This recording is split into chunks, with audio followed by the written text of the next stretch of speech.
everyone, my name is Scarlett, and today this video will be upon live jazz sessions. For my research project, I went out to explore the culture of live jazz sessions as I love playing in jazz bands and I am a bassist myself. I have my bass here for reference. It is an electric bass and it's quite skinny and different from the modern ones. For my interview process, I was able to gain VIP access to interview Adam Kubota, the bassist of Postmodern Jukebox.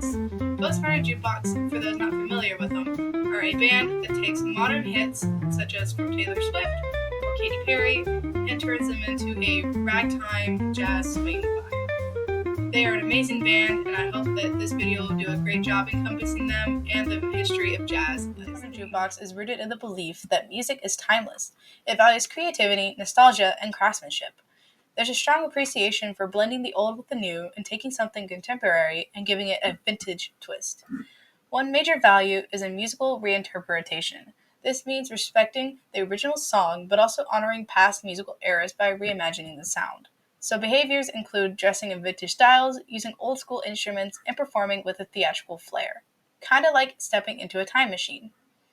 Now, one of the big major symbols is the vintage microphone. It is not just a prop, but a signal that an old-timey performance style. Costumes, flapper dresses, suspenders, retro hairstyles also act as a visual cue that you're entering into a different musical world. Now, compared to the general pop culture, Postmodern Jukebox stands out. While mainstream music culture is usually focused on innovation, trendiness, and digital sounds, Postmodern Jukebox culture thrives on revival and reinterpretation. Still, it overlaps with general culture by using familiar songs, just giving them a new life rather than old life. Now, as you can see, this is me in front of the Postmodern Jukebox setup for the band. There's a bunch of space in the middle for the singers to roam around and move and dance. They also have switched out band members from time to time as different songs required different people. The setup in the back had a bunch of different instruments, and some even chose different instruments based on the different songs, such as one would play a flute and then play a saxophone in the next one. What really caught my eye and later on asked a question about was Adam Kubota's bass, as I'm a bassist, and it was quite a different shape than what I imagined it to be. Here is a picture of all the members that were in the performance of that day, and there's not a precise list of who performed because PMJ is structured more like a collective and creative organization than a traditional band. The founder is musician Scott Bradley, and people join in through auditions, connections, and collaborations in each performance. Original members, such as Adam Kubota, are often vocalists, instrumentalists, and dancers that have Broadway, jazz, or classical backgrounds in their musical areas. People who join PMJ offers a unique artistic space. It allows the performers to express themselves in ways that mainstream pop doesn't always offer. It is a professional stepping stone, and several members have gone on to major careers after being featured in PMJ. The goal of PMJ is to collect generations through music. It exists to show that emotional power of a song can be transcribed when present in a new or old light. Now, on to the main topic of discussion. For this interview, I was able to gain access to ask questions to Adam Kubota, the bassist, the main star of the show. As you can see, I was unable to get a recording of us taking an interview together as it was a legal right, but I was able to ask him the questions, write down the answers, and get him to sign it with me. For the questions that are prepared, number one was, how do you approach improvisation during live jam sessions? The second one being, what is his physical musical influence? And the third one being the reason for being drawn to the musical instrument. Now, these questions were broad as I didn't know which band member I was able to get, but I was happy that I got Adam Kubota. For the first question, he mainly said that improvisation for him is about listening first. He tries to feel where the music is going, what the drummer is doing, and what soloist is leaning into. He builds it from there, and he tries to stick close to the rhythmical and melody part of the music. It is a texture and it is a conversation, and he said it is his role to keep the groove going while also adding his own voice. For question number 2, I asked who was your biggest influence, and for him on the bass, it said it was Ray Brown and Jacob Astorius. For Ray, he said that it taught him how to find the pocket and groove of the bass, and how to make a walking line really work. For Jaco, he said that he learned how to push the boundaries of what an instrument can do, melodically and rhythmically. He said that he thinks he can carry pieces of all of them in my playing for all the different instruments. For the last follow-up question that I had is why his bass was so oddly shaped. To me, it immediately caught my attention during the setup, and I noticed that it was quite squashed and looked like the bottom half was cut off. I asked him why not use an electric bass instead, and he said that it doesn't have the same tone and melodic tone that an upright bass usually does. And so he got a squash one so that it was make it easier for travel, and it is a easier setup for performances.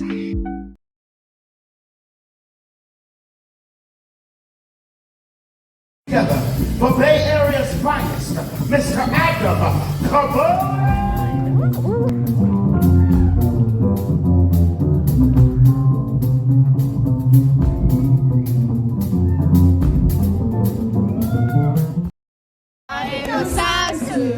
I still shaking like I'm supposed to do. Cause I got that pat all the boys' face. And all the right junk, you know the right places. You see those magazines, working that Photoshop. You know that stuff, it isn't real. Why can't we make it stop? If you've got it, just raise them up. Cause every interview is beautiful, from the bottom to your top.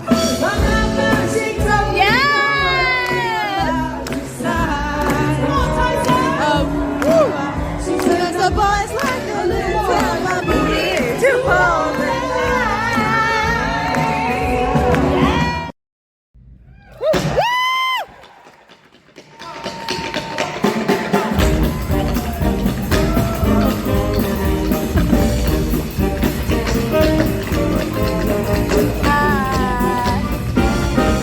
I'm so inspired by you.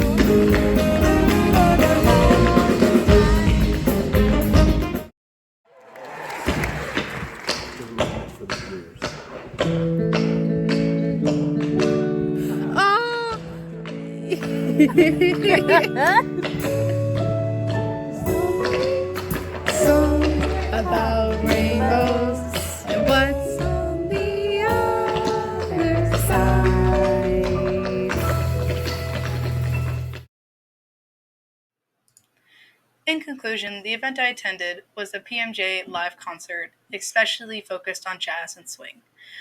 It was more than just a performance, it was a full cultural experience. The meaning of the event was to celebrate music across eras. Everyone from the performers to the audience participated in creating a nostalgic atmosphere. Some people dressed up in vintage outfits, and there was a shared understanding that we were stepping outside of time for a couple hours. People participated because they both love pop music and vintage styles. It is a rare combo that made the event feel very special. You can also sing along to your favorite song, but it is warped in saxophones and swing. I know for sure that I was singing along, and people beside me were all cheering them on as well. The event is a direct expression of the postmodern jukebox culture and jazz culture, the vintage visuals, and the reinterpretation of songs. The theatrical delivery and the symbols all made it feel immersive, bringing me back to that jazz and swing era. And yes, I think it absolutely creates a bridge between the jazz culture and general culture. It brings in fans of pop music and introduces them to the older genres and styles that they may never explored, particularly jazz. It is a way to spark appreciation for musical history while staying connected to the present. My experience with Postmodern Jukebox was not more just about hearing songs, it was about seeing how culture can evolve, mix, and communicate across generations. It showed me that music is a powerful cultural thread that keeps old stories alive in new ways. Thank you for watching, and I hope you have a nice day. Bye.